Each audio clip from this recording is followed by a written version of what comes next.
Got it. Good morning, everyone. Good morning. Yes, it's right. You're looking at our Sunday pop-up art session. Welcome to all our new members. This is how we do it.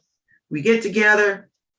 Don, he takes time out of his schedule to actually, guide us in approaches to creating art.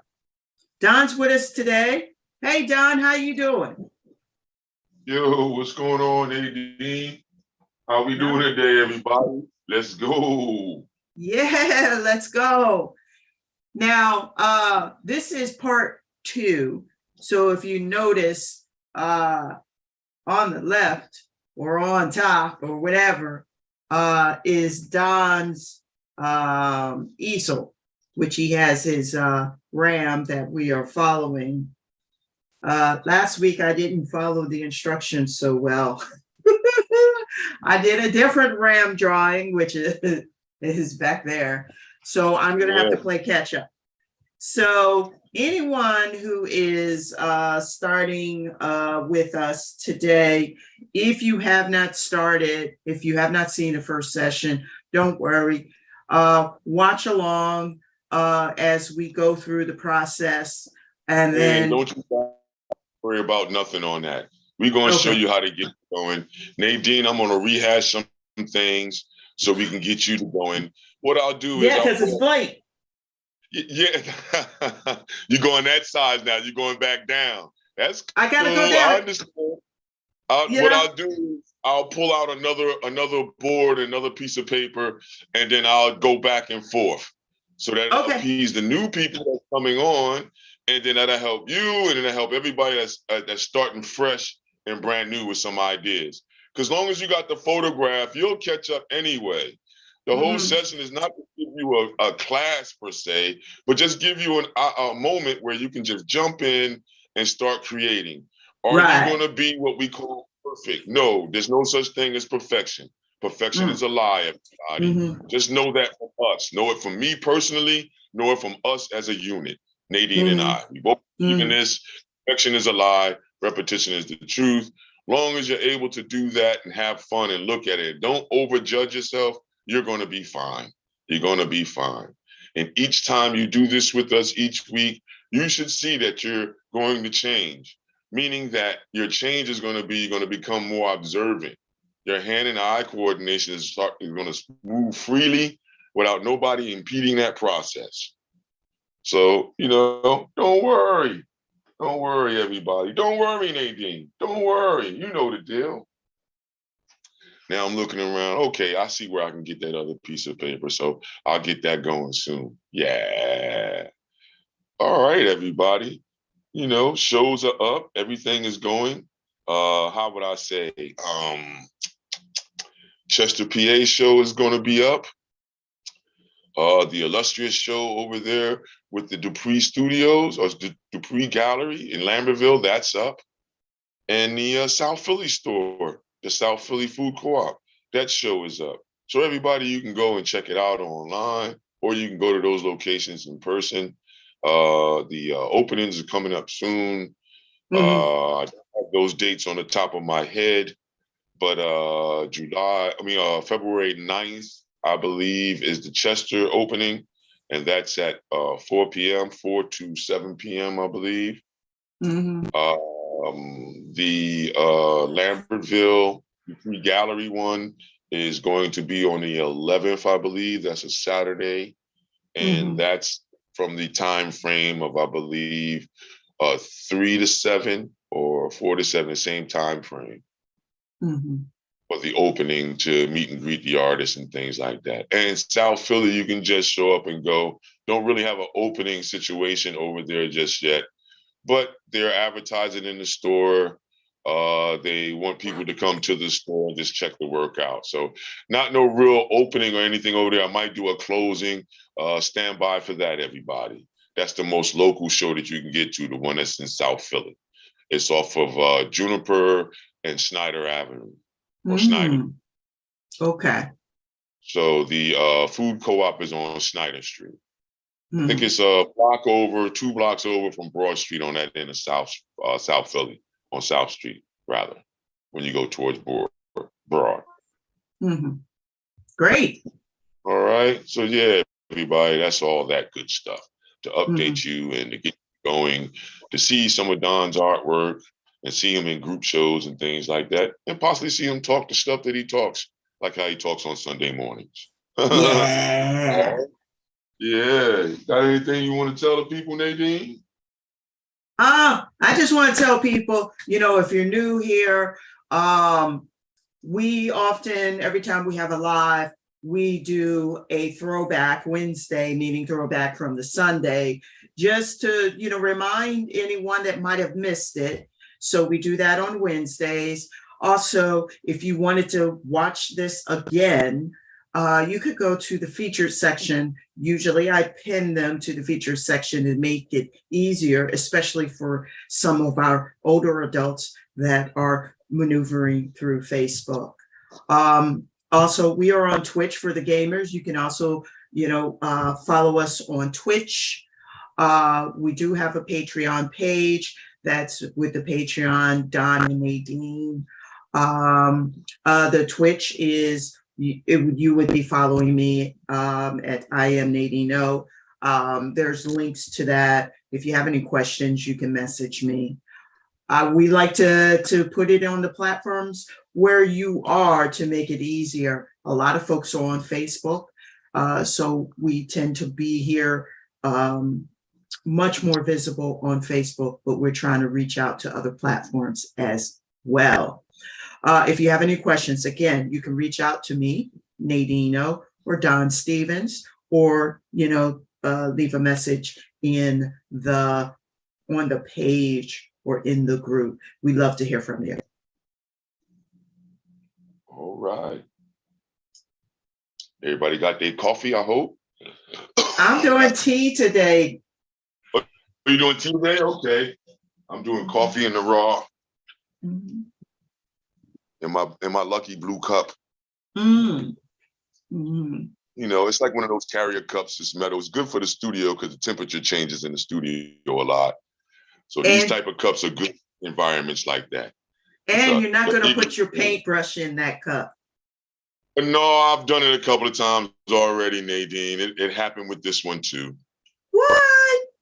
Y'all, this is so funny. Man. Don talks about this all the time, about making sure when you're painting that you don't go and real quick and put your brush in your coffee mug. Right, man. You got to watch out, man. I'm telling you, you'll do it. We all do it. We'll start off saying, oh, no, I'll never do that. But then all of a sudden, you get in a groove. Next thing you know, you're like, why does my drink taste funny? Then you look down, you might have blue in there. You might have red. You know what I mean? You might have all these other colors in there except for, you know what I mean, what it can be. So watch out, everybody. Be careful. Yeah. Keep your cup away. Now, when we're drawing like this, we don't have to worry about it. That pencil is never going to make it inside the cup. No. All right. At least we hope. Well, we hope. Now, if you put your pencil in your cup, you're in another zone. I don't know what to say then. All I have to say is clear everything out of the way and just create. You know what I mean? Keep food on a separate table. Just create, y'all. All right. Hopefully everybody has their photo. They got their paper ready. That's why we're talking extra, to give everybody that time to get set up, just like how we do. You need that time. Yeah? I want to shout out to Miss Paulette. She's not feeling well today, so she's not going to be here, but she did leave a message. She is so awesome. Yeah, thanks, Miss Paulette. Sorry you're not feeling good. Get well soon. Get your rest. Yes, wrap yes. up in your snuggie, wrap up in your blanket, and get your tea. And if you want, just watch us, and we'll entertain you for the next hour and a half. So, you don't have to participate all the time. You can just watch like everybody else does too, Miss Paula. Today's your day just to watch your team go and do what we do. Keep creating. Yeah. Go team. Yeah, this one we're gonna do for Miss Paulette. This session of a gram we're gonna do for Miss Paulette to make her feel good. So when you watch this on Replay Wednesday, she's gonna be like, wow. So hopefully she is watching now. So yeah, Miss Paulette, this session is for you. Relax yourself. Let your conscience be free. Let me stop being corny lines, right? Yeah. All right. So then look, everybody, get your pencil together. You know, get your ebony pencil or your business pencil, your drawing pencils, your 2H's. Well, no, really your soft ones, but we're gonna go with the B's. If you got drawing pencils, you're gonna go with the B's. Okay. B all the way through, whichever ones you have, from 2B B all the way through. Yep, 2B all the way through. Okay, because the 2H's are better when you're doing watercolor and stuff like that. You know, with this way that we're using the graphite here, you can have the graphite sticks. I got a couple of those. And then you can have the ebony pencil. Let's see, let me pull that out. Got my little table behind me. Oh, sorry about that, everybody. There we go. All right, you got the ebony pencils, everybody. You can have your duster, you know, or you can just use your paper towel. You know, you got your different erasers. So I got the kneaded eraser. I got my pink pearl eraser here. I got the white one. Remember, you can have your white erasers in this small little holder. Mine's is from Office Max, you see? You have these little Stettler holders that holds these little erasers that go into the electric erasers. Oh, is that what that's for? Right. So then now you can put this in here. And this? You see? Is that? Let me see. Hold on. Let me turn the screen around. Let me see. Yeah. Hold on. Let me blow you up real quick. I think that's it, Nadine. Yeah, that's for pencils though. That's for the charcoal carbons. So you can buy the round charcoal carbons and put them in there. Okay. That's what that's for. Yeah, that's a real good one for that one, Nadine. So what you want to do is you want to buy the round ones or the small cube generals charcoals or graphites. And then you can put a chart of that right in there, lock it down, and you can draw with that. That's what that's used for people that don't like to get their hands dirty. That's a good device to have, Nadine. Okay. Yeah. Mine aren't the right size, I don't think. And everybody, if you look at my screen, you can see that I have the my laptop set up, and I have the picture that we're following on the laptop, you see? So that's how you want to be set up in nowadays, this new era. So you can use your laptop for this, put it up in a spot where it's not really in your way, but you can still see it as if that item was actually in front of you. You see, so that's what you want to try to do, everybody. And it's really cool for zooming into certain areas too. Well, no, you definitely want to do that. That's always on the agenda, because when you didn't have these devices, what you would have to do is you would pull out a magnifying glass, everybody, or you pull out the old magnifying sheet, and then you would put that up to it. That's why you would see some artists that wanted to do real, you know, how would you say, realism, or like this, they would have a binocular, they would have this headband on with a little binocular, like a doctor that would come off, and then they would have small spectacles, and they would have another thing on that. That's how bad they want to see the preciseness of what was going on in front of them, you know? So in other words, for us, it's easier because you can take that computer and I can zoom all the way in. You see, like, hold on, let me show everybody. All right, so then now I got my computer there, right? Now, once I go up into my settings, right, I can press this button here and I can zoom all the way into that eye. You see that? Wow, yeah. So then this way, if I really wanted to go in and really show that finite movement of the hair on the surface, see how the surface is moving? See the muscles and everything, how they're moving? So then in this, today is all about that too as well. So I'm glad you brought that up. Glad you brought these things up too. So, but that's what you use your computer for, everybody. If you have the photograph ready and it's on your system and you got it in your, how would you say, your gallery program or your photo program, whichever one you have, it doesn't matter. Pull it up so you can see it. Even if it's on your phone, or you one of those people that use 2 phones, or you have a, how would you say, an iPad or a tablet, you know what I mean? You can put the photo on that and do the same exact thing.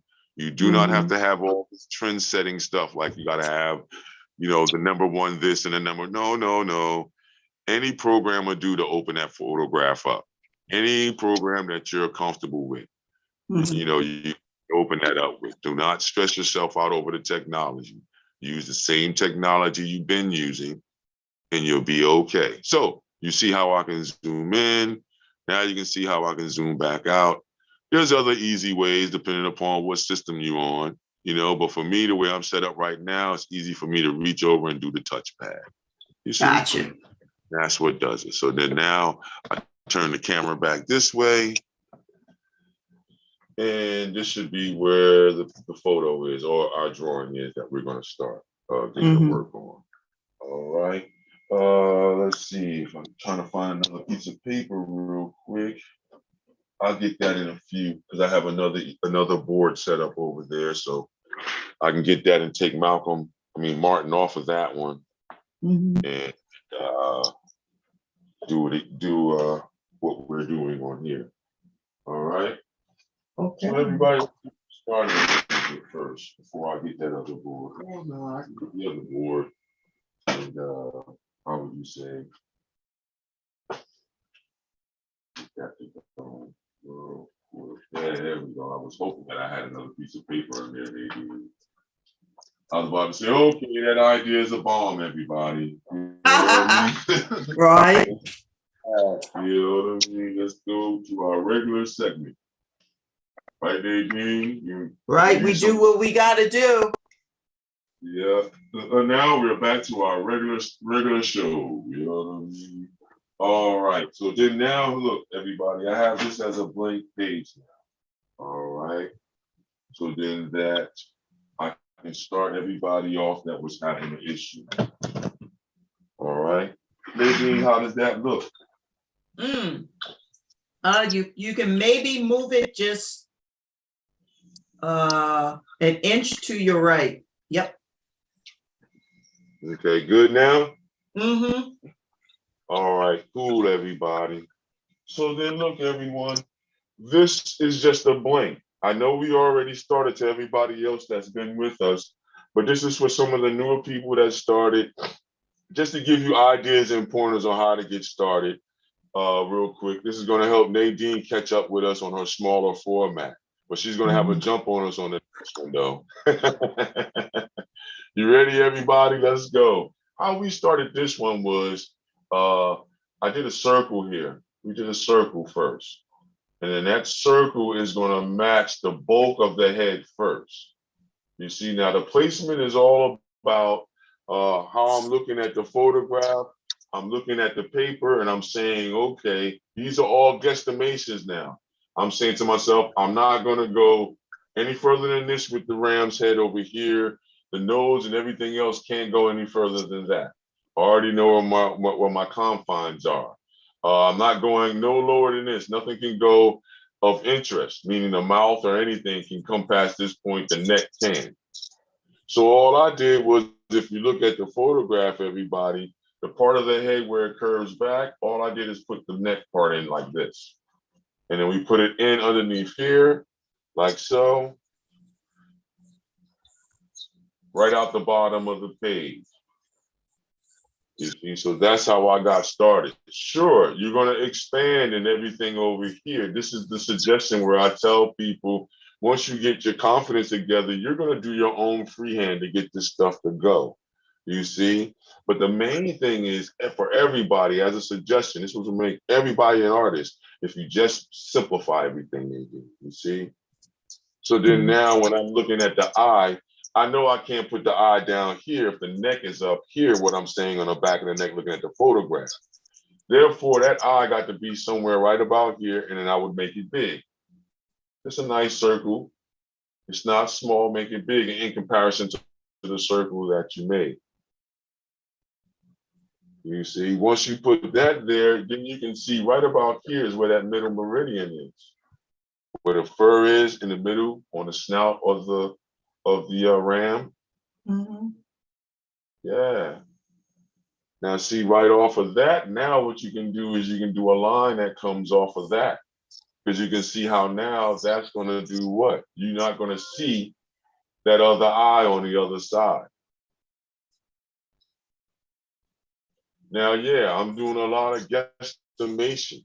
That's what I try to show everybody based upon looking at the edges. So we're doing the line part now, and then you're jumping right into making it into a shape. You see our process? Line, shape, form, light, surface.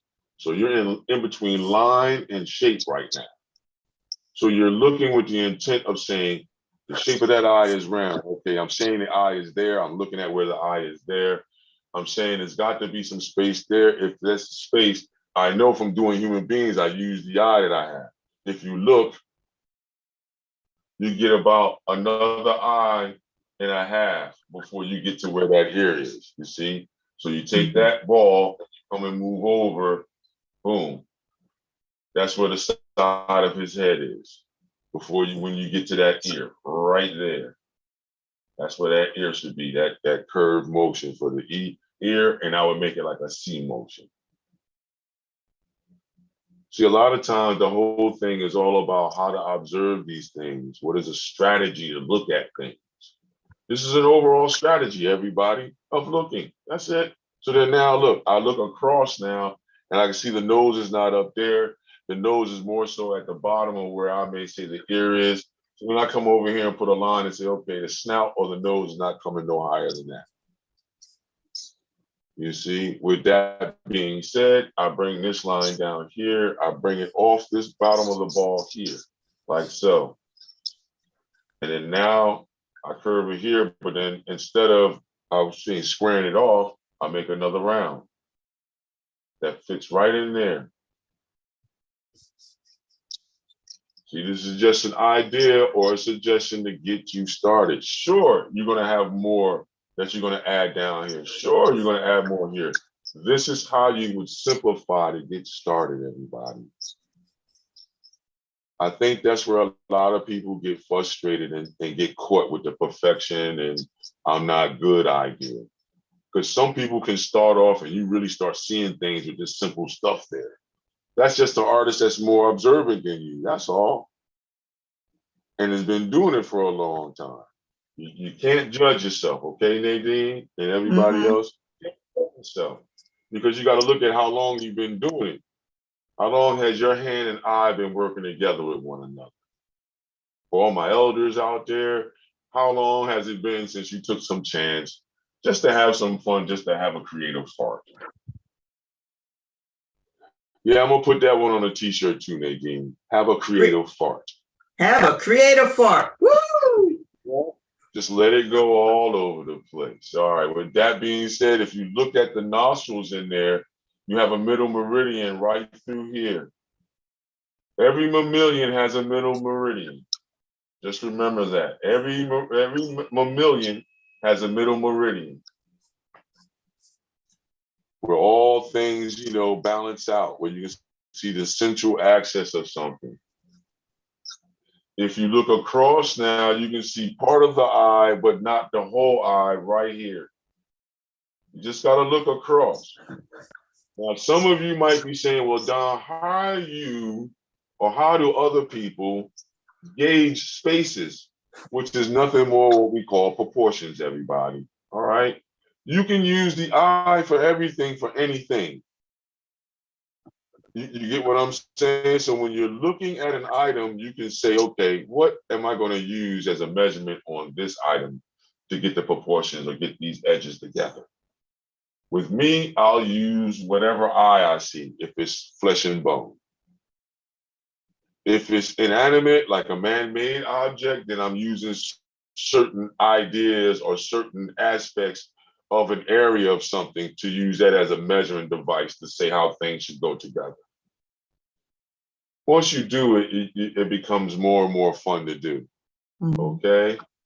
And don't worry, as long as we keep doing them here, you'll keep getting this information every week the same way for you to practice too, and not have no judgment on your back. I'm not gonna pop up on your screen and say, "Hey, what are you doing? That is terrible. Your left hand is moving slow. Your right hand is no. We're not doing that over here, right, Nadine? Right? Nope. Perfection is truly a lie.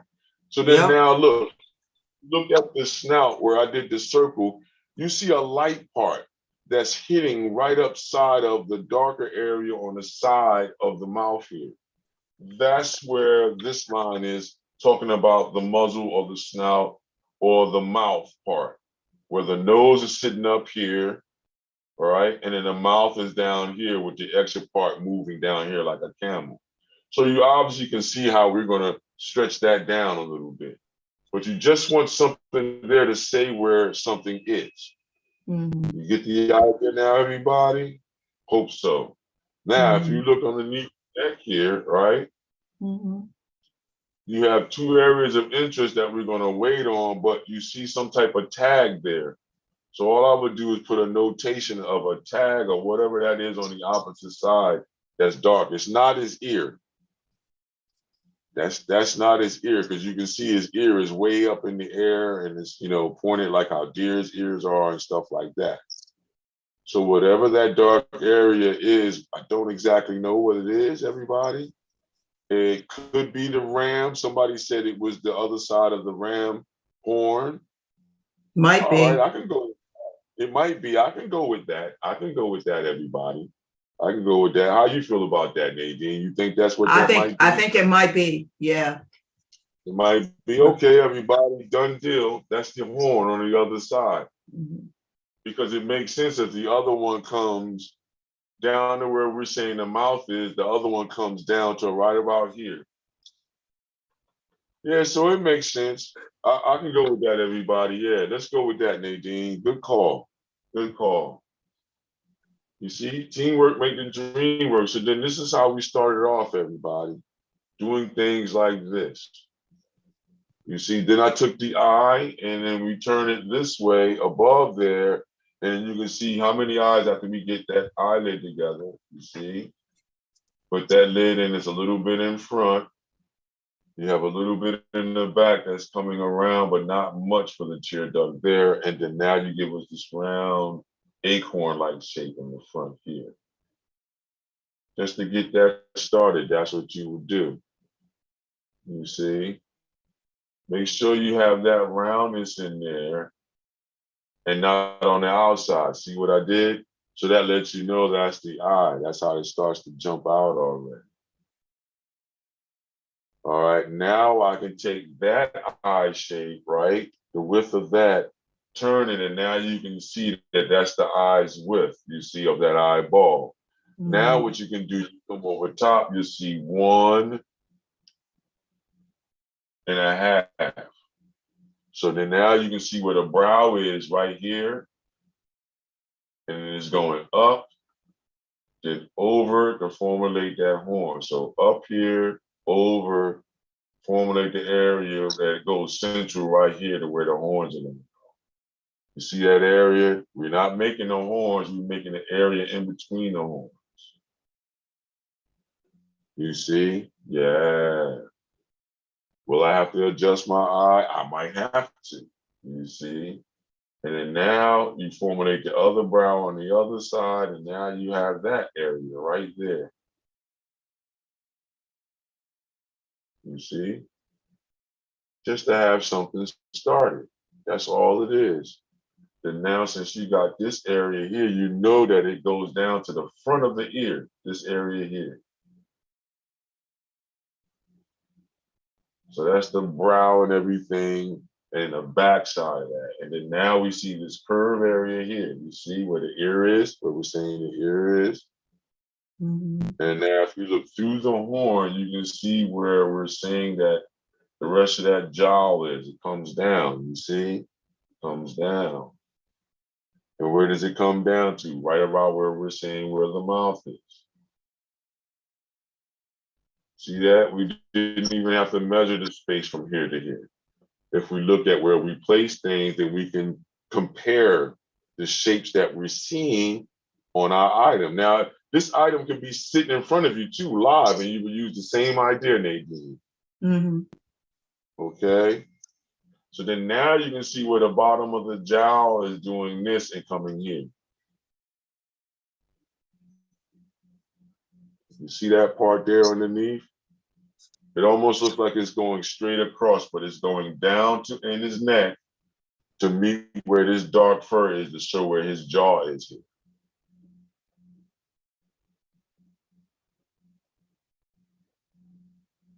So if you notice what we're doing, everybody, we're looking at the edges of the ram, right? And we're comparing where we're putting things. So if we put the eye there, we're trying to mimic, is there space in between the eye and the edge of where the ear is going to be? Yes, there is. You know, since you know that, then now you just put that space in. We don't care if you don't get the exact space. Long as you get a space there, everybody. You see? Now, if I was giving you a class, I would push you a little bit harder, you know what I mean, to really look for those things. That'll help you out in aging. But because we're having a free draw along rather, all you need to know is I gotta mimic that space in between the eye and where the ear is. You see, so you're gonna look more than you're doing more of the movement. Then when you get in here, now you can formulate the little bit of fur that's over top, that line that comes here and then comes forward.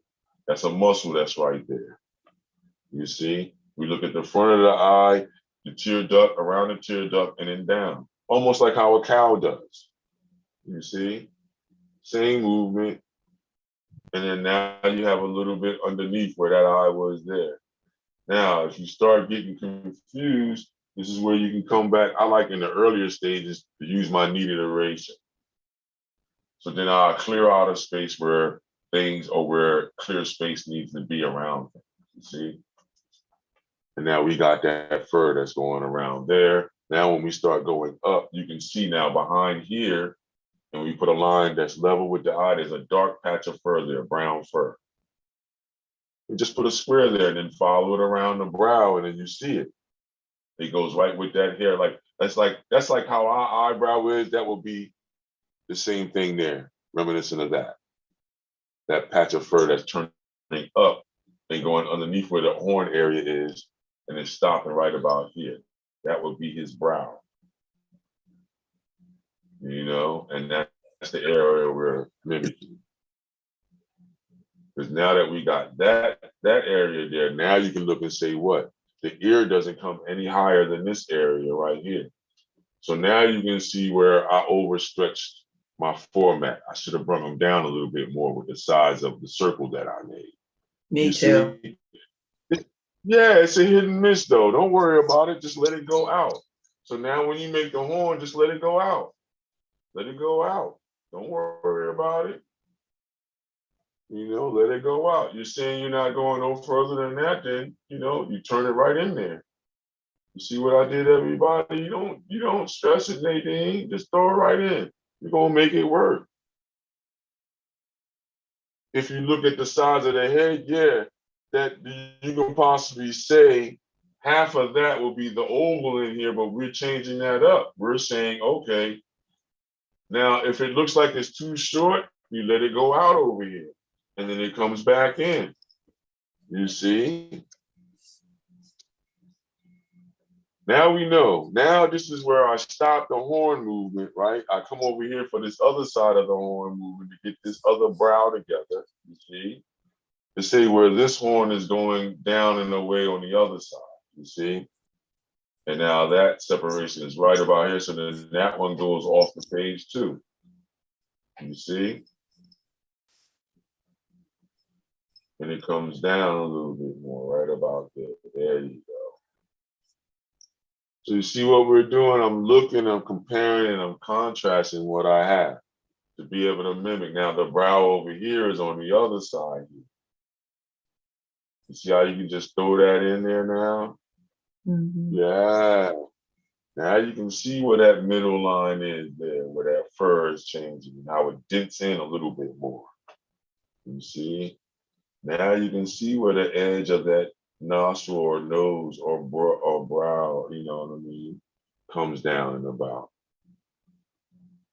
You see now, if we look, this could be where the bottom of the ear is back here.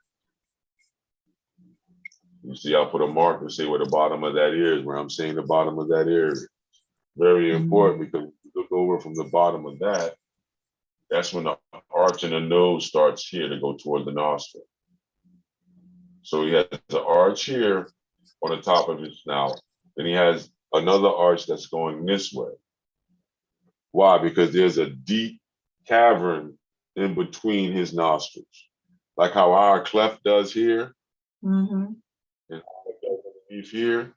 There's a more bony up here, and then the bone stops, and then now the nostrils come out and flare, everybody.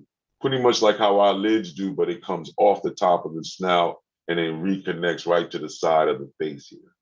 So let's go for it. Right in here, it's a V shape. Here, and then here. You see that? Right behind that hump, because this nostril is all behind.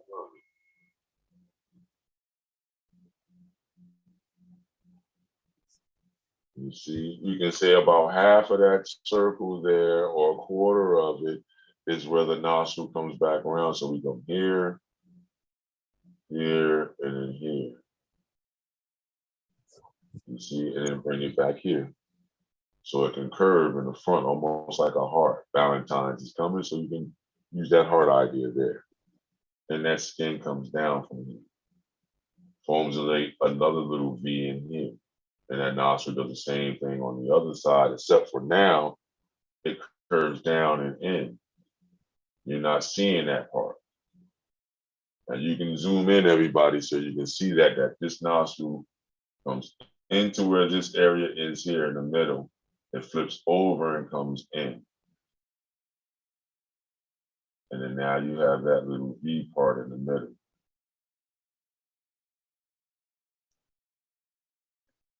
Because then now this part comes down.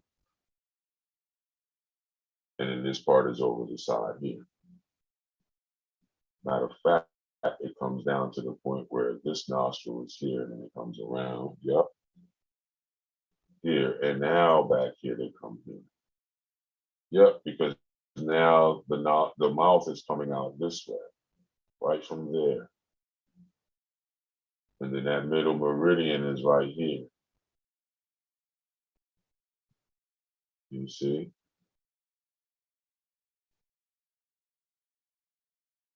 Yeah, and then now we know that middle meridian comes back this way. You see that? Yeah, this part is going to change again, everybody. So then now I just put those basics in there and get that split, almost like how a cat mouth does up here, but then this is just going to turn around like that. You see? As soon as you get it, you'll feel it that you got it close to there. Yep, and then now you would just lightly fill it in real quick. You see what I mean? Lightly fill it in real quick, and you got it there. So this is to help everybody out with the basic there. And now the mouth comes from here and it turns. Don't worry about this part yet. Just get this together, that turn to where the mouth is here like that. You see? See how, see how simplified it is, Nadine? This way now, since you know this space is not enough, you can come down and then move that again and then put it here. And then now we're closer. This can come down a little bit more. You see? Now we can get underneath there and put this other part here, which leads to what? The horn and that other piece of skin that's here, and then the horn that we all unifiably said, that's right there. Yep, there we go.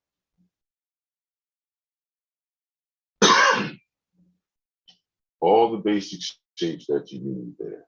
Simplify, simplify, simplify. Then now I already know where my ear is going to be, but that's really letting me know where the bottom of the horn is. So here, like this, and then that ear comes back. So then I will make a shape that mimics what that ear is doing. That's all. Make a basic shape, a basic simplified shape that looks like what that ear is doing. Now you can see my horn is going to be way off the page there. I'm only going to have the hole there. So then now that comes around this way in this one. And now that comes down to here. And if you notice, if you look across from the nostril in the picture and then look down from the back of the eye, that's where the horn is. The tip of that horn is right there. So then that's where I would start that inner circle right from there, connecting to the ear. You see? You'll do more to that, you know what I mean? But then this is just basically how to get everybody started. All right? Because now when I switch back to the version where we at, everybody should be cool after this. You cool, Nadine, right now? Almost there. All right. You feeling good about this though, what you got, right? To get you going? I think so. All right, because then now I'm gonna switch back to the one that we had going, okay? So let me take a sip of coffee on this one. Woo. Because I feel you, everybody. It's like, well, wait a minute, Don. You started that one up a little bit higher, and this one, this version is this way. Oh, no, you're not going to get me with that one, everybody. That's the reason why we have an open session. Yep, this is not an absolute instructional. This is an open session, so open things can happen. But when you're adjusting, though, like how you saw in the other version, and you see things are expanding, then just let it run off the page. That's my suggestion. Now, other people will probably suggest different things to you.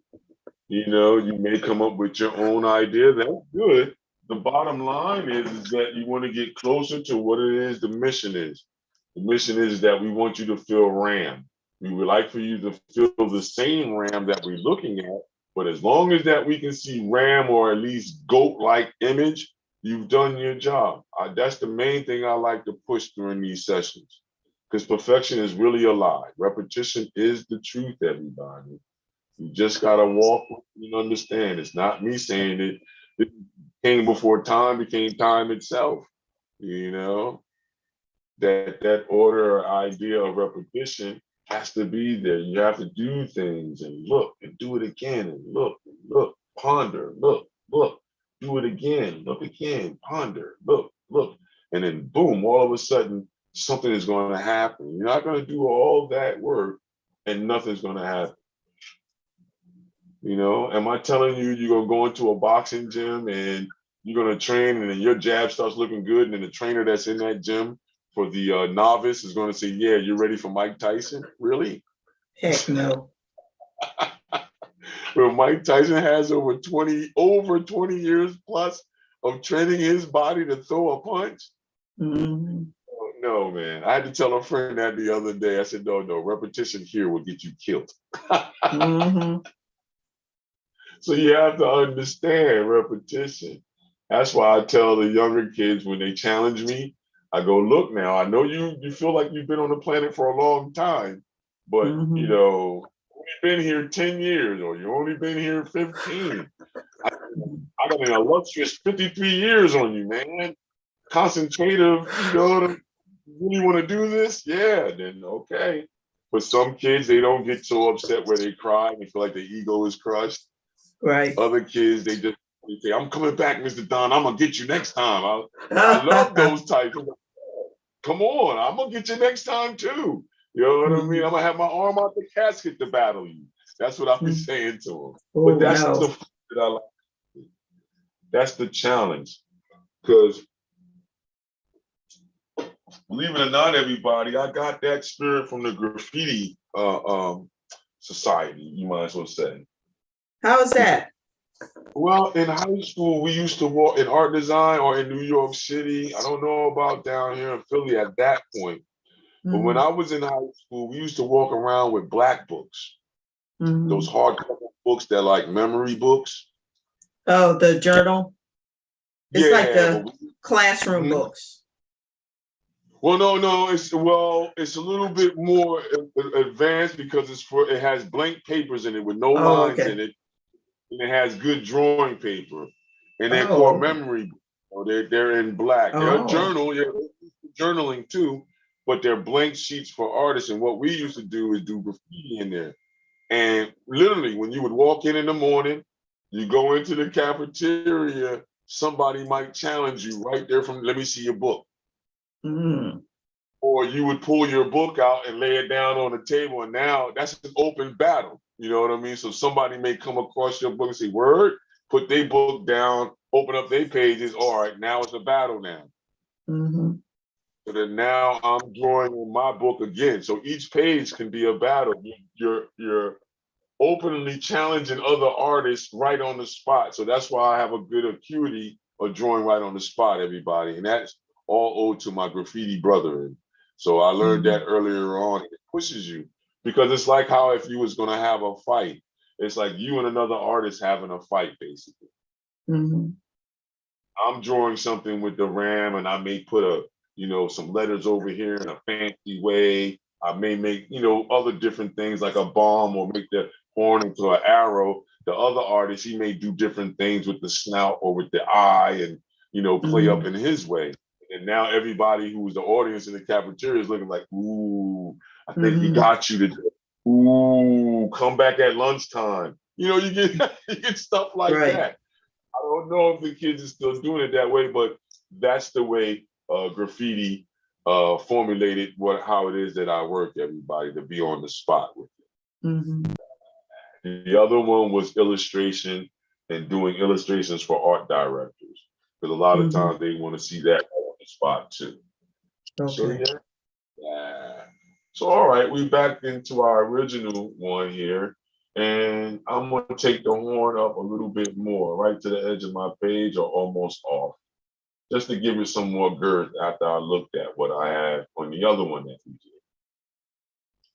Then I would round it off to try to make it a little bit more permanent there, everybody.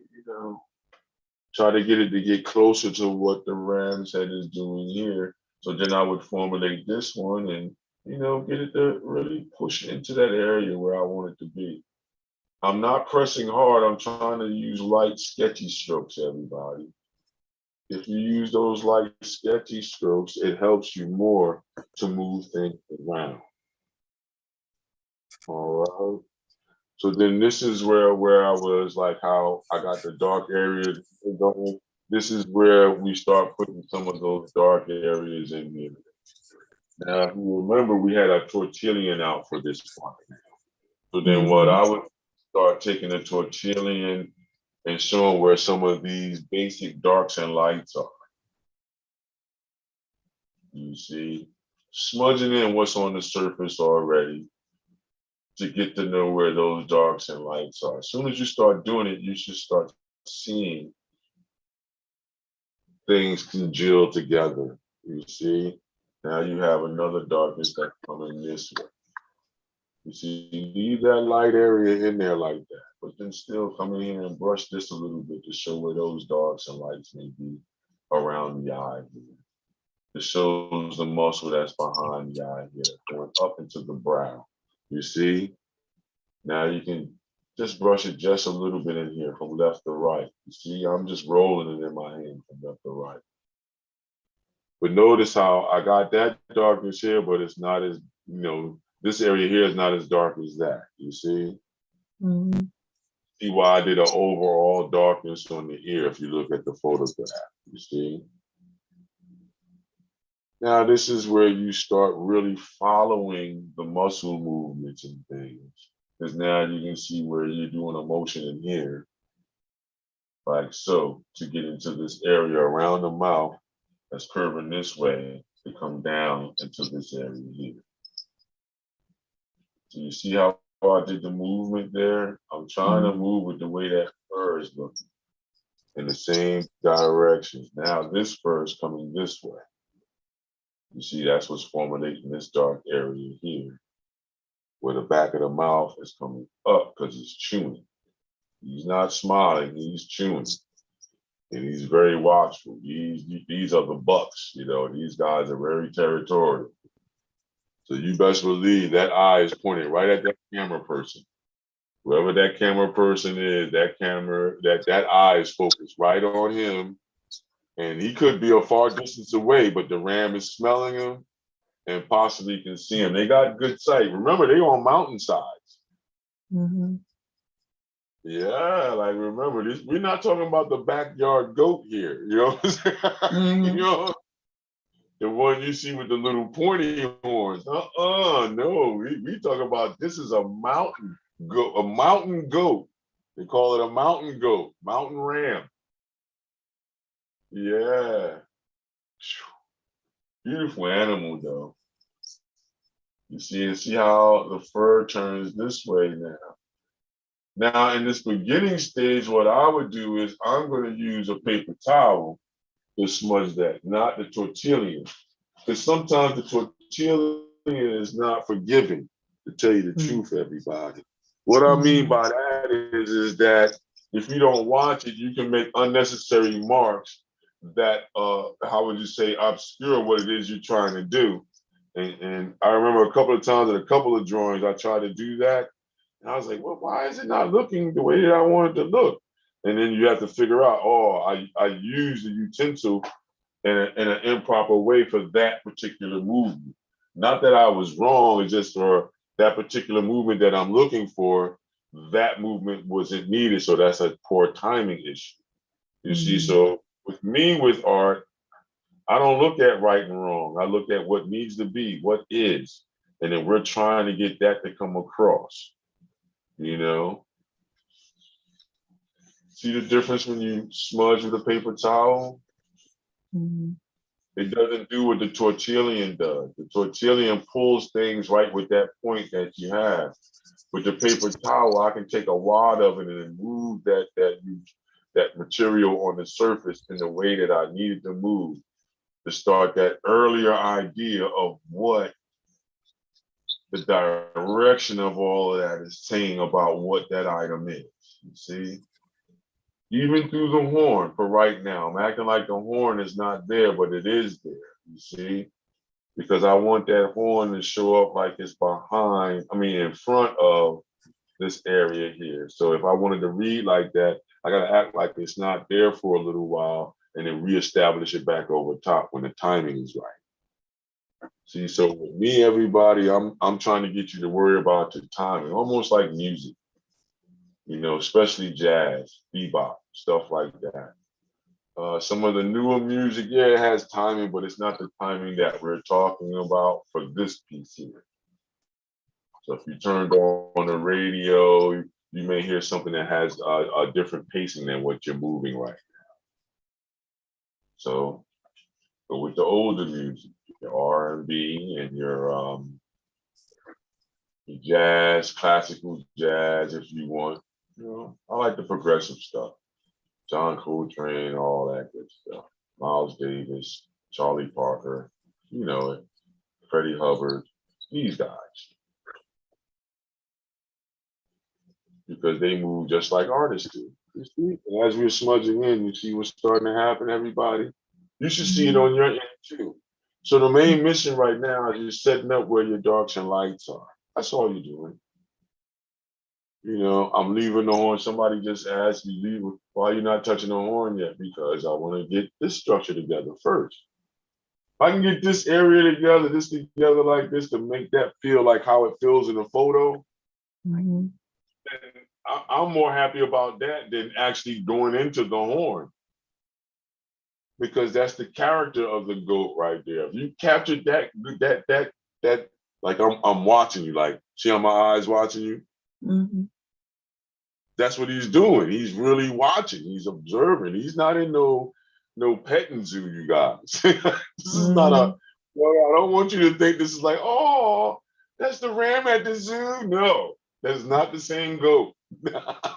Don't think that, you guys. This is a telephoto lens, this gentleman or whomever this person is taking this shot with, and it's from great distance.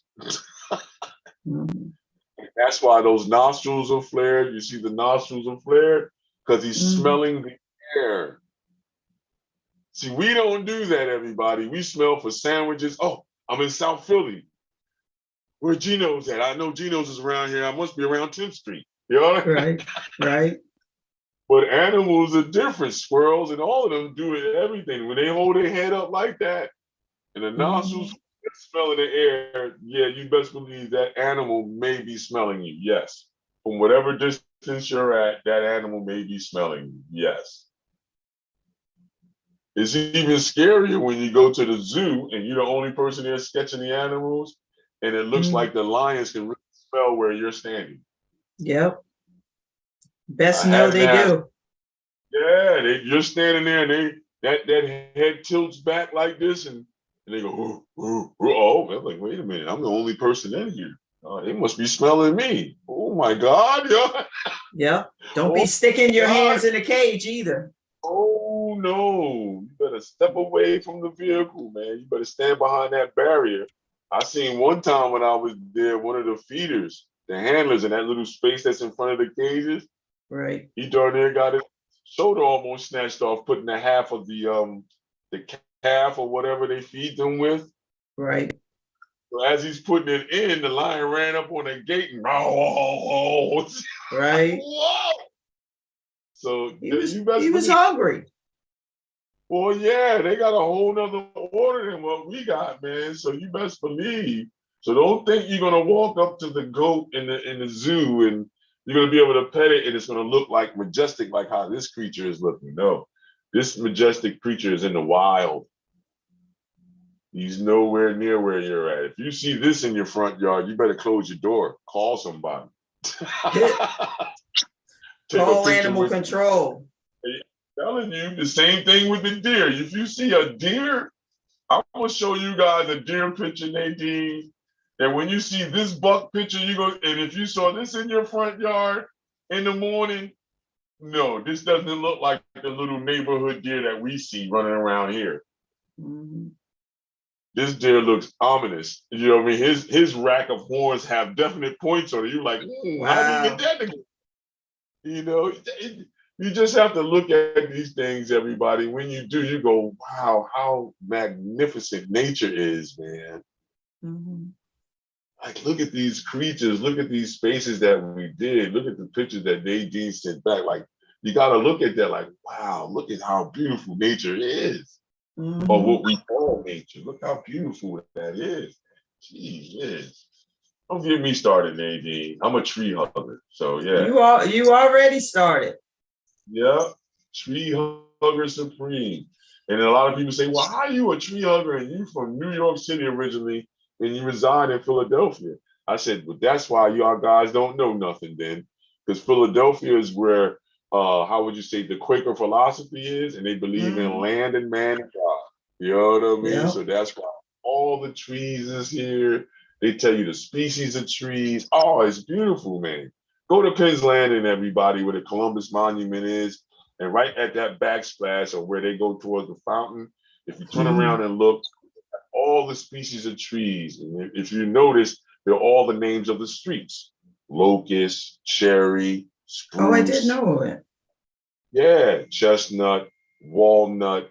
All of these streets are really actually names of, you know, actual tree species. Well, I knew that, but yeah.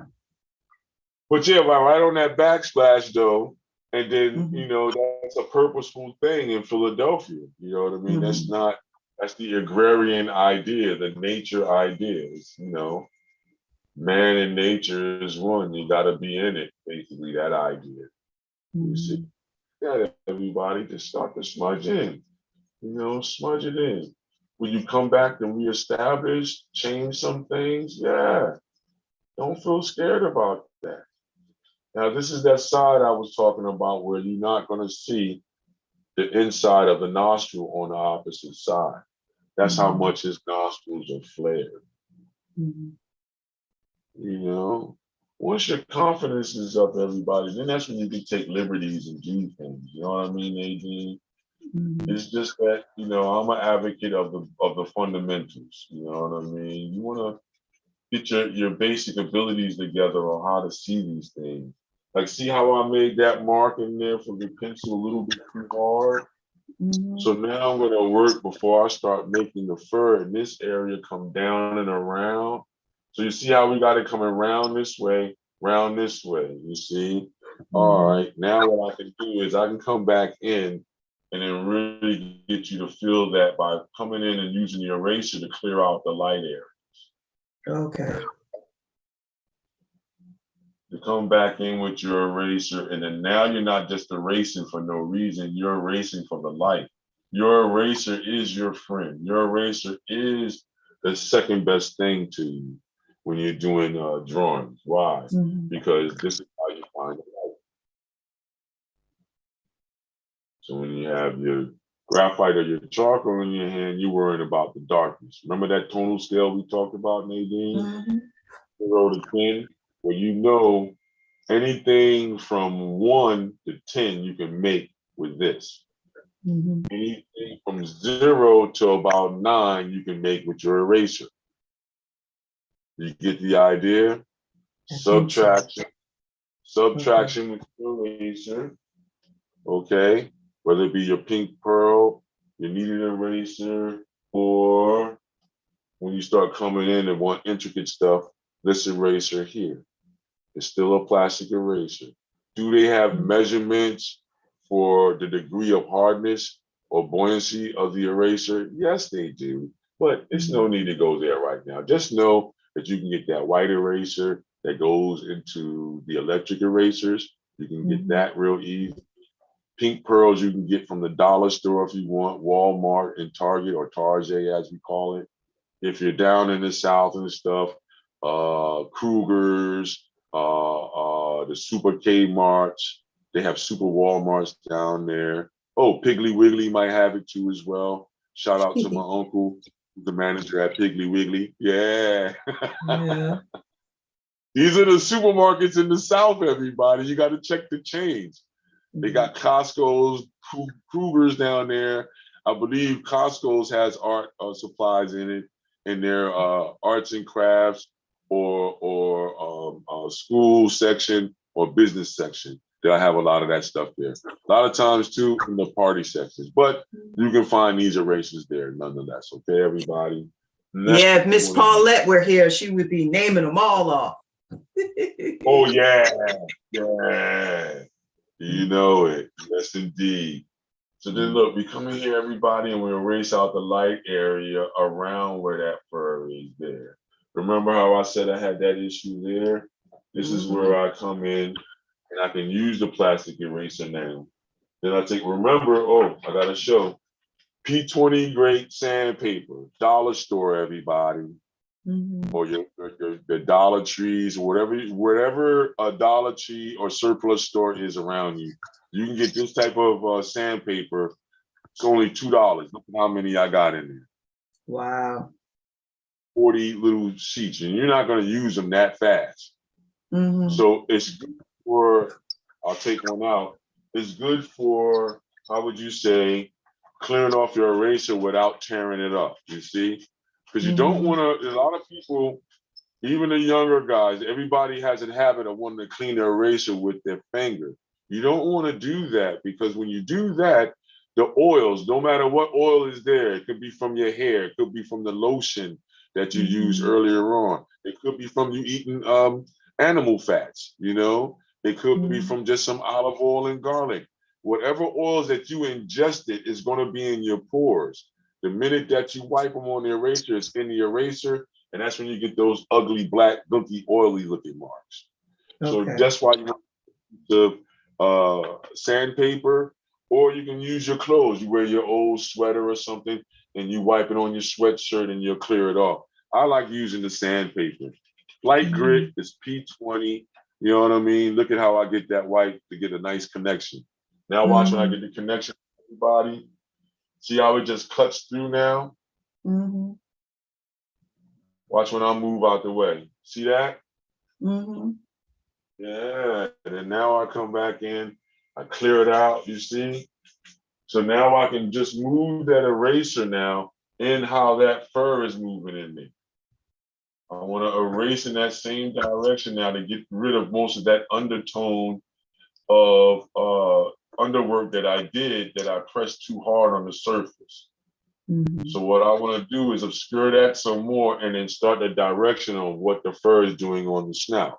So if you notice, it's not coming down in a way, it's really coming up and then out and then down in a way, you see? So from here, from the middle and here and then back and away from the mouth, once again, or from the nose. Every human, every mammal, or every creature that's an air-breathing creature has the same basic idea set up. All that fur has to go away from the nose. If it doesn't, the birthing or spawning individual or thing is going to go through great pain if that fur was reversed and going towards the nose. Just think about it, everybody. I don't want to. I've been called gross before, and I can be like, well, Don, why did you have to say that? Well, I didn't say it in a vulgar way. It's just a harsh reality that we all should know. That if your hair on your head when you was going through the birthing process was really going forward towards your face, your mother would hate you. Love you, but she would hate you. And I just leave that up to you guys' imagination. So I don't want you to misconstrue. Now, I'm not saying, you know what I mean? This is a disclaimer, right, Nadine? This is our disclaimer. Yep, got to put the disclaimer in. Yeah, everybody, because that's not the intent. The intent is to get you to connect with the idea of observation and how nature really moves around you so you can use these ideas to get things to go. So in other words, every time you look at anything that's breathing air and it has fur or what we call hair on it, it's always going to be away from the mouth, from the nose, all the way down. That's why this fur goes down, you see? The fur back here goes down and away because it's going away from the snout, away from the nose, you know? And that's the way it all is. I don't argue it. I just say this is what it is. And then now I come back and I start scratching in some of these lights that I may see down and around here. Sure, will some of them change? Yes, some of them will change. See how I smudge that in there? Now I show where some of the light may be on the bottom jaw here. See? Will some of that change? Yes, it will, everybody. But this week is getting all that set up with your basic undertones, you know, your basic undertones, everybody, which is what they call, if you ever hear an artist saying it and you're around an artist, you know, it's their real occupation, you know what I mean? They'll say something like, I'm working in my half tones right now. Your half tones is anything in that scale from 0 to 10, anything from 3 to maybe 6 or 7 tones. So you're using all your middle, that would be considered your middle tones. You're not using anything close to 0. You're not using anything close to 10, which would be 100% darkness. In the beginning, you're using everything in the middle from 5, I would say from 50% or that 5 position and 2 slots up, which would be 7, and 2 slots down, which would be 3. You see? So from a 3 tone to about a 7 tone, some artists consider middle tones a little bit different. That's just a general idea to look at it. So when you look at those, you're starting off, you put those basically in. This is where you start moving away some of your underwork that you was doing. You know, you try to get that to go before you really start worrying about the real true direction of the fur.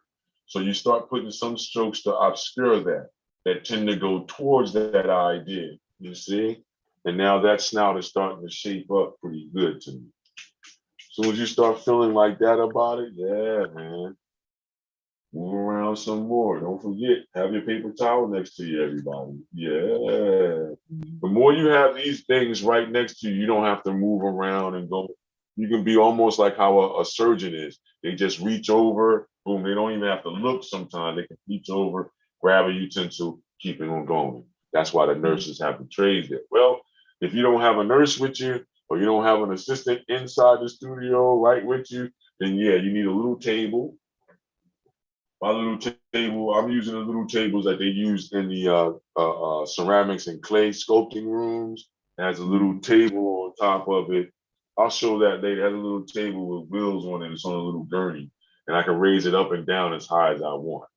You see? So then, yeah, need a little table next to you, you know, a little card table if you want, or one of those little dinner little tables that's collapsible. You put that next to you and put all your utensils there. So you don't have to, oh, my pencil is way over there. Now you got to go across the room, get a pencil and come back. Don't want to waste time like that. All right. Yep. So then now look, I'm formulating that in here just to get the basic idea on how fur is moving in here. But this area is right on this side of the nostril. You see? So we just getting that movement together. Away from the nose, away from the nose. I'm doing some of the underwork, you see? Away from the nose, away from the nose. You see, away from the nose. Now you're really just looking to see how that fur is in there. Even the short hairs right there. You see, and then now you just obscure the way that you need to. You're gonna come back and put the darknesses in, everybody, but you just get in there and you just work. You know, who's one of the newer acts? Rihanna has a song. You better work, work, work, work, work. Yeah, you gotta work, work, work. Well, I know the lyrics pretty much is not like that. She's saying something else, but I like using the lyrics. So I would say you gotta work, work, work, work, work. Yeah, we gotta work, work. All blue collar work, everybody. Hands on. Work. Yeah, you gotta work it, man. And then you can't overjudge yourself. It's a hit and miss. If you miss, it's okay. Get it on the next one. If goats are your thing, you just do another goat. But for us, what we do is we just every week we're changing up. So I don't know. You know, after we finish this one, we might go and do another animal that's not common. Maybe a parrot. I don't know. But we got a book going right now. So let's stay with the idea of the book. If you notice too, I got a couple of pencils, you know, sharpened so I can go at it, you know, so I don't have to wait for a point. If I had to wait for a point, then what you would do is you would lay on the table and you see how all that dusting is on this one, Nadine? Yeah, yeah. What you would do is you would put this on a table and you would rub your pencil on it to bring it back, you see? And that's another way of paper. So I would use one for my eraser and one for my carbon, my pencil. Okay. To keep them separate. So all right. So now let's go through the how would you say the roughness of the horn and how we're going to get that idea going. If we look at it, there's a dark line or a shadow line that comes right off this hump right here that we can start by lightly putting a light stroke in it to show where that is. And it goes all the way around and then it stops right about here to show the thickness of the horn because it has its head turned, you see? So then now what I'm gonna do is I'm gonna come back in with my paper towel and I'm gonna smudge that in the same direction to mimic that dark area that's like an edge. You see that, Nadine, in the photograph? Everybody, Nadine? Yep. Yeah. So you should have a space like that. As soon as you do that, you should see that most of that darkness is here too, right in the front there on the horn. So you want to set that up first. You see? Oh, it's starting to look serious over here, everybody. Ooh, I think I got his expression. Yeah, that's what you want. So now look, if you notice, everybody, we have turns like this in here. So what I would do is start those turns and start mimicking just to that dark area right there to get that together first.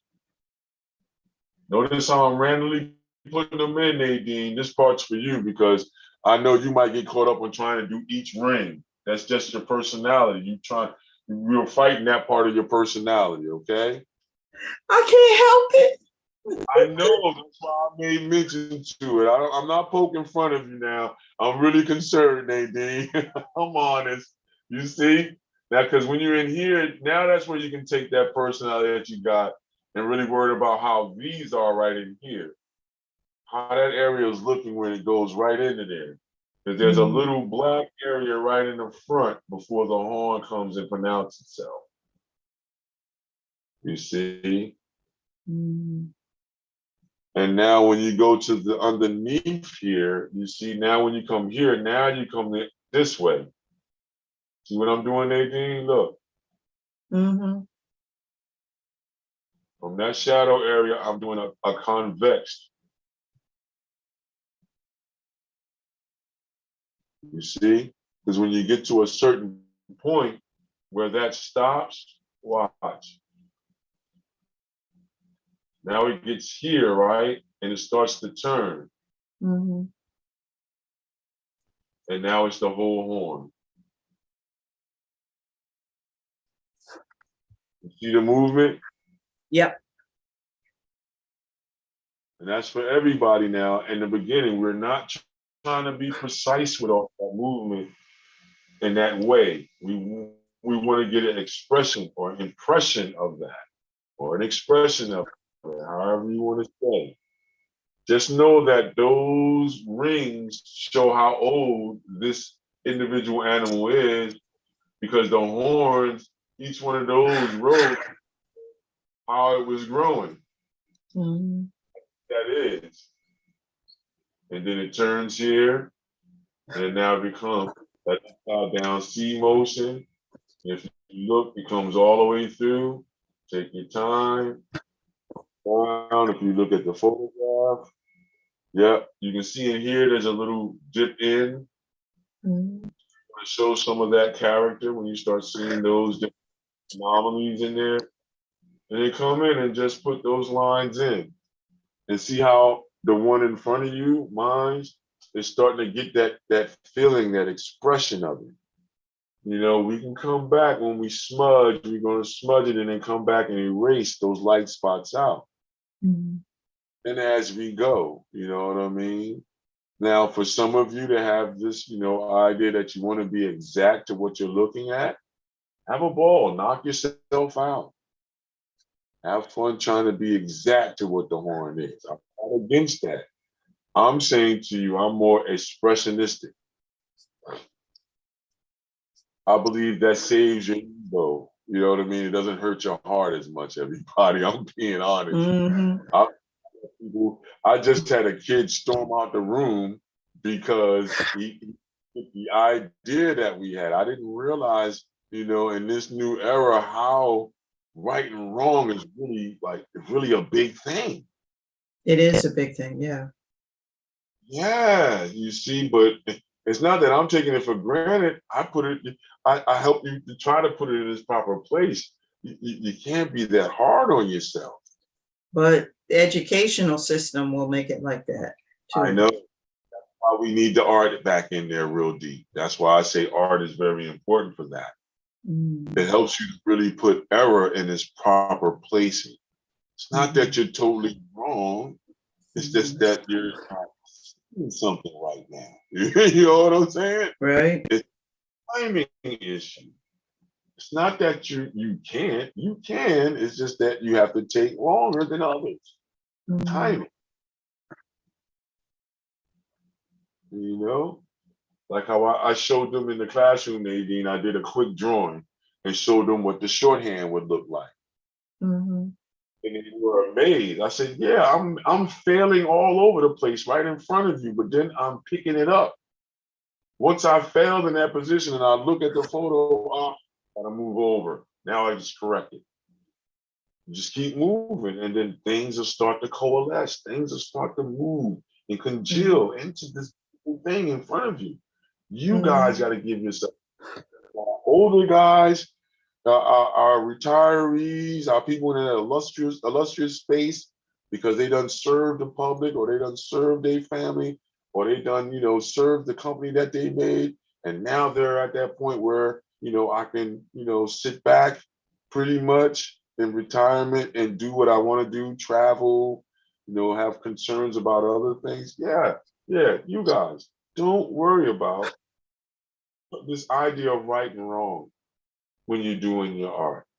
Sure, you had to be right and wrong when you was in your position of manager, supervisor, you Right. know, lead, whatever the title was, had this, had that. You had to worry about the precision of what we call right and wrong, execution.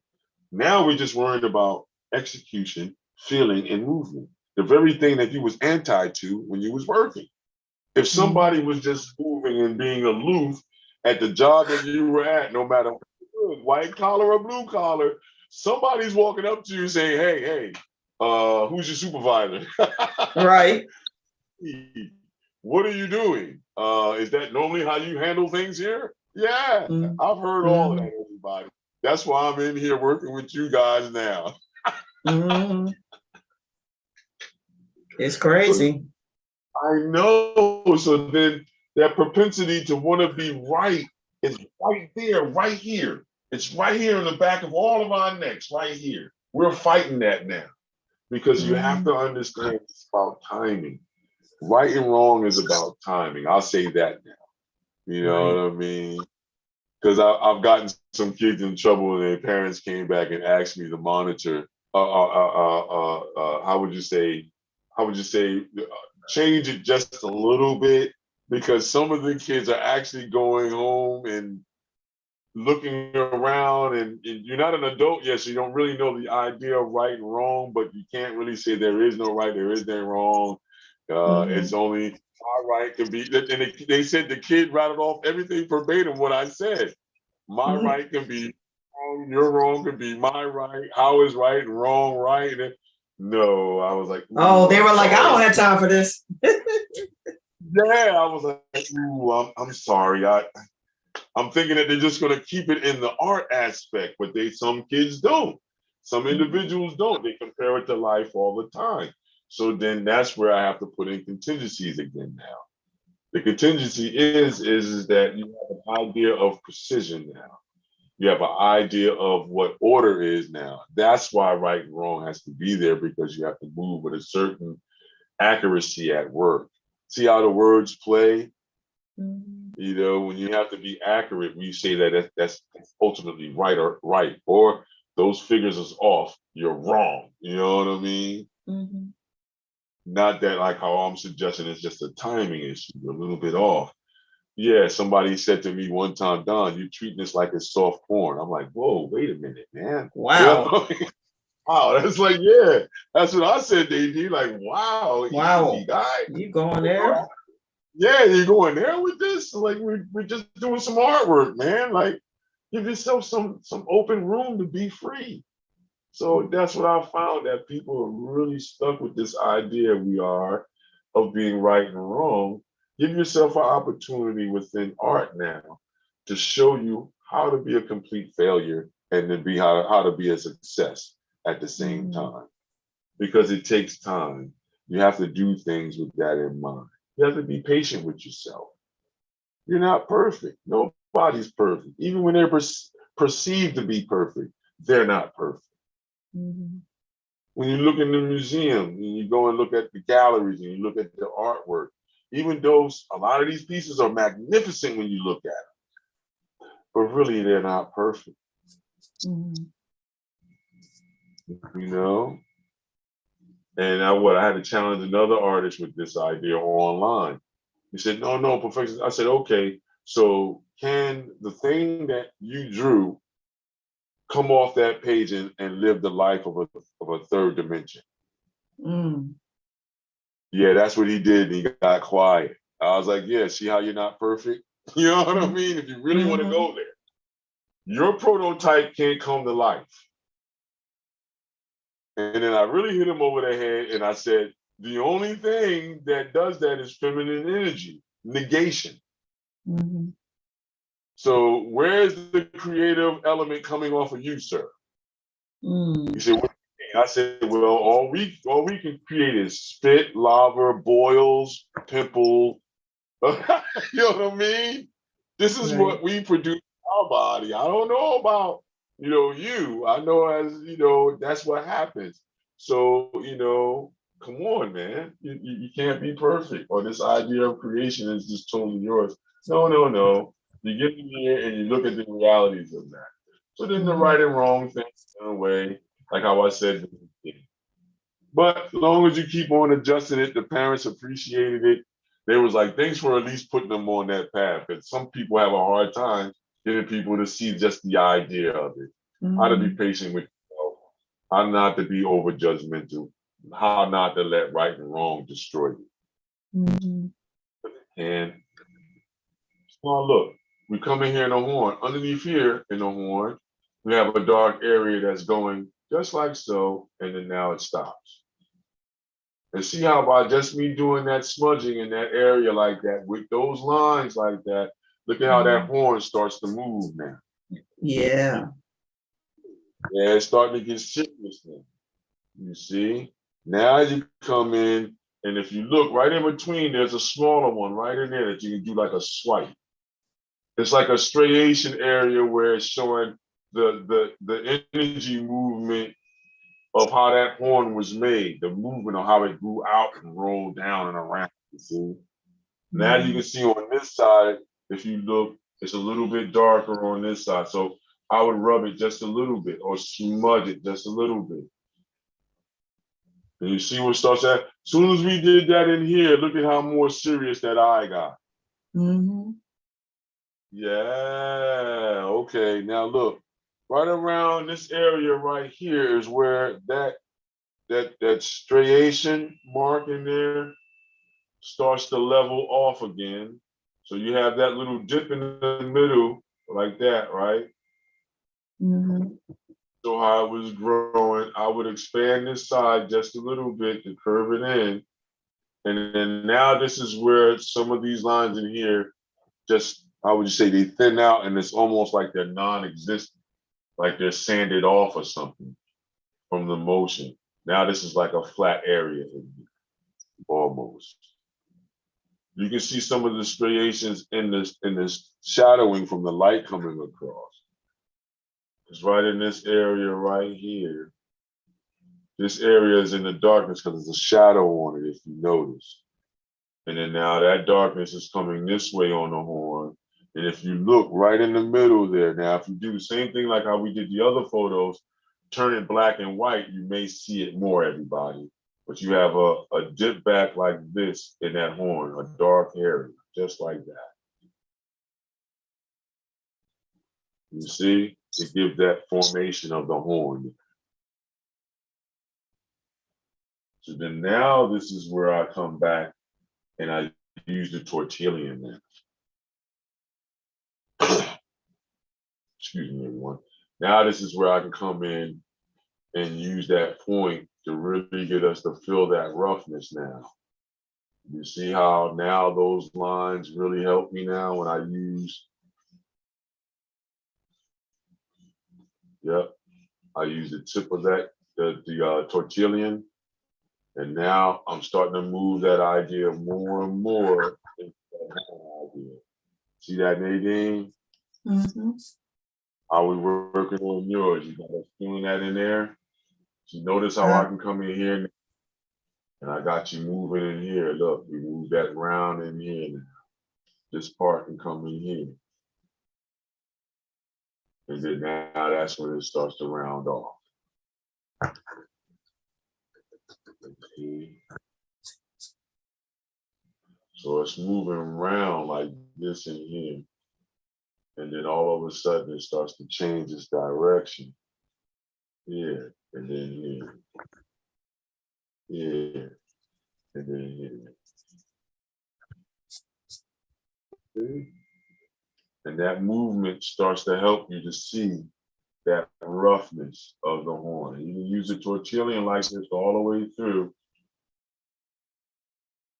You know, that's what I would start doing. Now, the slower you move in here, the more concentrative the look is going to look and the more meticulous it's going to look. The faster you move, then it's going to look looser. So you're going to have some slow and some fast movements in here. There's no way around it. If you want us to really feel the texture of the horn, you're going to have to come in there and take your time and really get us to see those movements in there. See how I'm using the tortillon, Nadine? Mm-hmm. You see I'm using that point in the side and that edge there. Really show those darks, and you see you can even come in and make them a little bit thicker. Like how you're seeing them. Ooh, time to take a sip of coffee. Ooh, damn.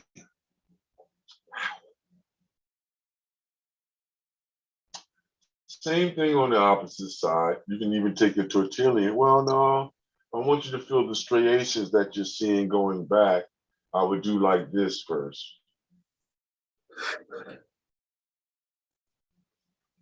You see, do that movement first, because you can see how some of the darks and light in that horn on that side is moving like so. You look at that top layer, right? Then now when you look, you have an area where it's doing this now. Yeah. You see how we did that? Mm-hmm. Right round like this, using the tortillon, everybody, I can get that to go. Now, the reason why I use just the tortillon on that side, because this horn on this side is being hit by the light. You see? So I really want you to feel this side feeling like it's in light. So I'm going to start off with those tones in there just by using the tortillon. That'll assure me that I'm getting middle tones in there. And then now I'm just moving them around. That was on the surface, I'm moving around to get that effect to go. Because I know now I can come back in here and really chisel things out, you know. Reestablish that edge there with the tortillon. Just move it in there, everybody. If you don't have a tortillon, use your paper towel. You can take your paper towel like this, everybody. Take the back end of your pencil like this.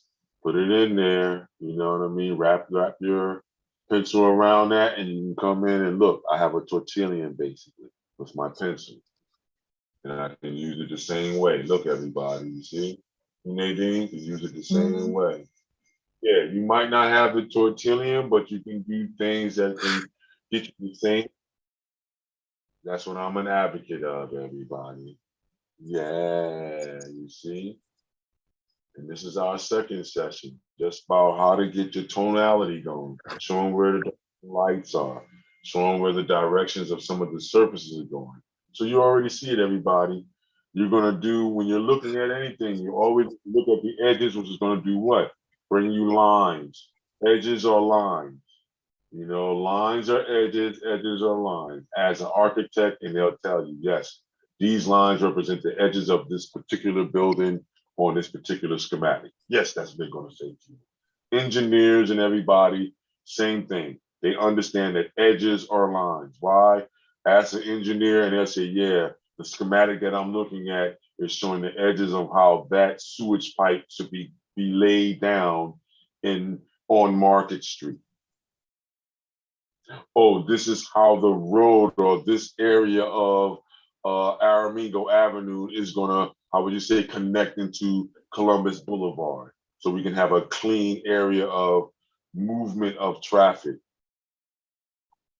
So yeah, the civil engineer, the city planner, all of these type of positions, they understand what drawings are.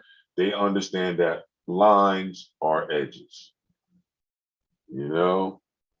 So this is for everybody out there. Your fashion person, you know what I mean? When they're looking at the pattern, oh yeah, that dotted line right there is the soul line. And yeah, that's why you have to follow that edge, because that's going to be the edge of the skirt, the edge of the pants. You see what I'm saying, everybody? Lines are edges. It's hands down. If you just go with that idea, you'll be able to create more things, because you're going to look towards the external edges of things, which is the contour line, you see, or the contour edge. And then now you're trying to make these things into simple shapes that you're seeing. The ear is The ear can be two shapes. It can be a ovoid, triangular shape. You see, the eye is ovoid or circular. You see, the nostril is also is triangular, and it's how would you say, cubical, but it has a roundness to it. Why? Because everything in nature that breathes air is curvilinear. You know, so that's what you want to be looking for. You're looking at simplifying everything. There we go. I'm glad I did this, Nadine. Good idea. Simplify everything, everybody. You see? Mm-hmm. And if you simplify, you have an opportunity to go here. Think about this also, everybody, since we're coming to the end of our session today. Think about this. When you're doing the lines like this, Nadine, mm-hmm. we're all in the age group where I can definitely say, if you're 50 and over, you definitely ran into the concept of a coloring book. Mm-hmm. Okay? And when you first start your drawings out and your paintings out, it's just like a coloring book, just singular lines there. You're making your own coloring book with linear lines, as they call it, to be filled in with what? Whatever material of choice.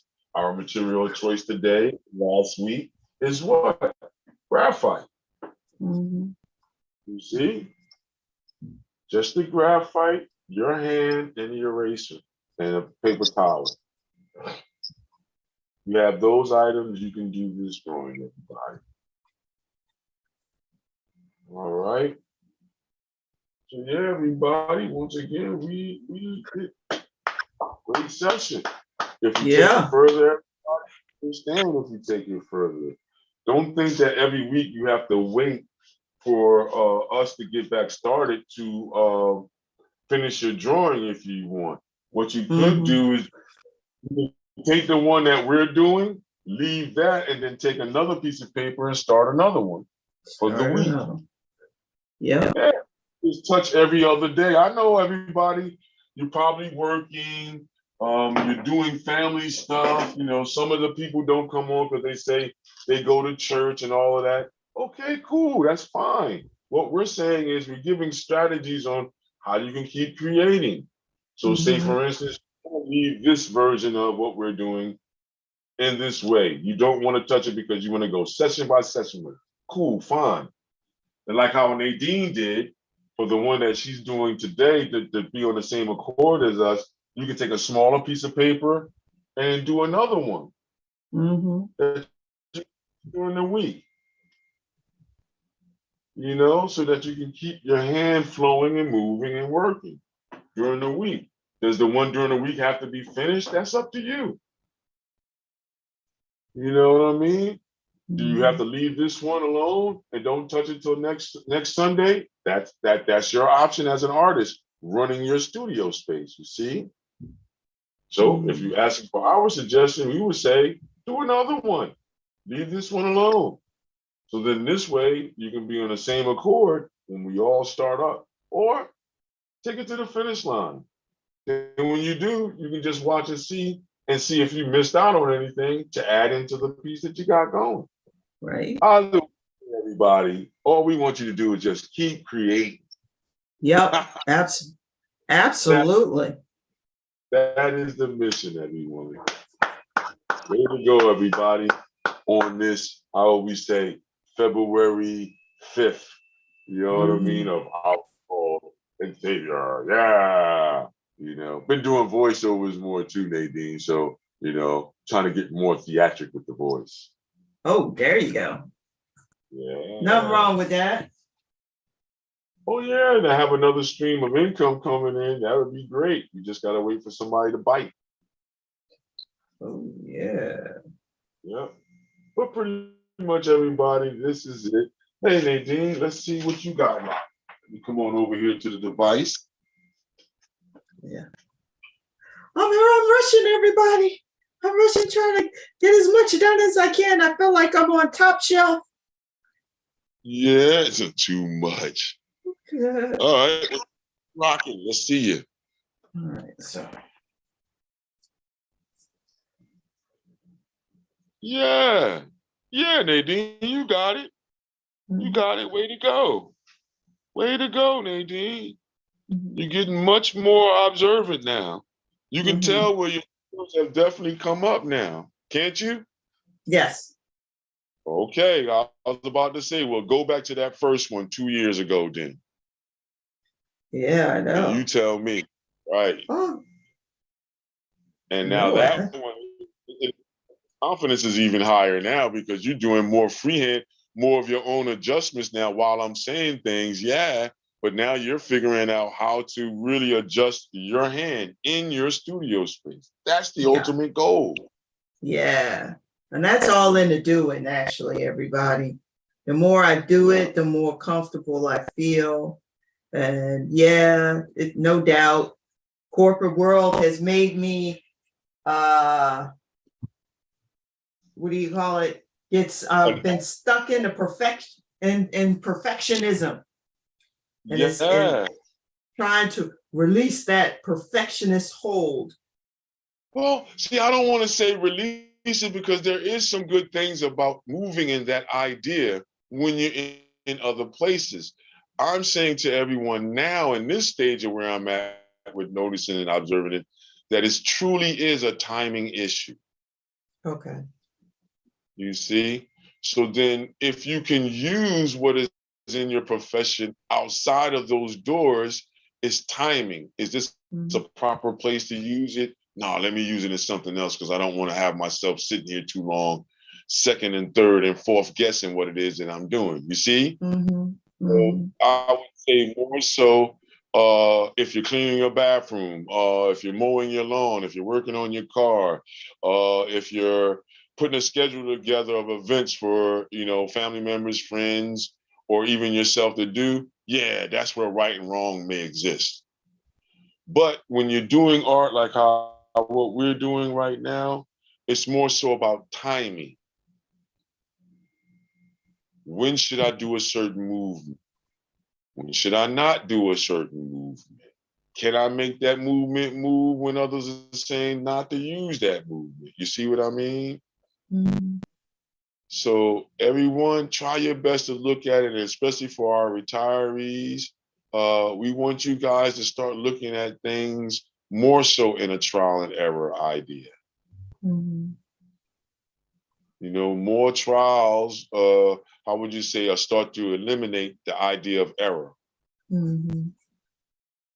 Which is no more than repetition again. How many times you do it, it's how many times you familiarize yourself with that action. Now it's yours.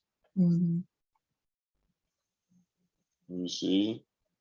So no egoism over here, everybody. We just trying to get you guys to understand that power, that beauty, that thing that everybody searches for, to be able to do something and have somebody be instantly gratified by your movement. Yes, that's what we're going towards, everybody. And all of you have that within your hand, within your time to do so.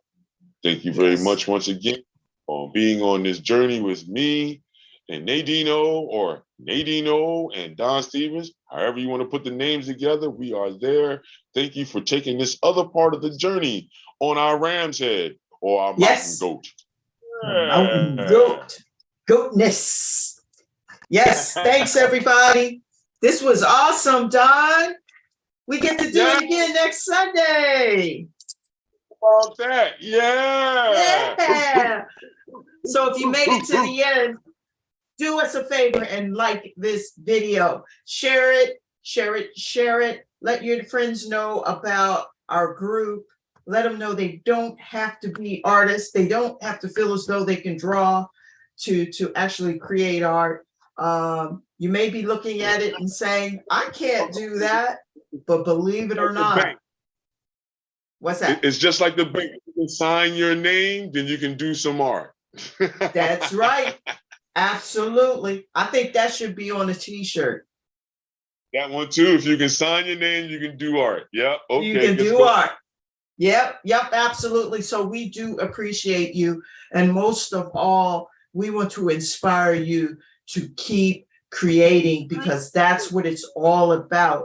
It's about creating, and you create in the everyday. I mean, you might be in a park and you see leaves and stones and you got your kids and you can say, hey, come on, let's create some kind of art form. And then you leave it and somebody else comes and sees it and they say, oh, that looks like a flower.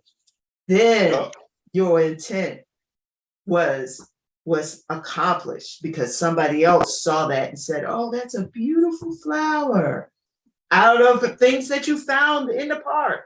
So we like to keep it simple. Things like have paper, pencil. These are things this is a community that we have created, number one. And we've also made it so if those who want to grow more in their, as an artist, as drawing, painting, what have you, that one of the things you could do is go over to DonStephensArt.com. He has private lessons. If you don't feel as though you want to go all in with private lessons, we're considering doing some special classes focusing on certain things. So reach out to us and we will make it happen. This community is for you. Let us know how you feel. We hope to see you again next Sunday. And Don, what do we want to say? We want to say, y'all, keep creating, everybody. Keep creating. Yeah. All right. Take care, everybody. Take care, everyone.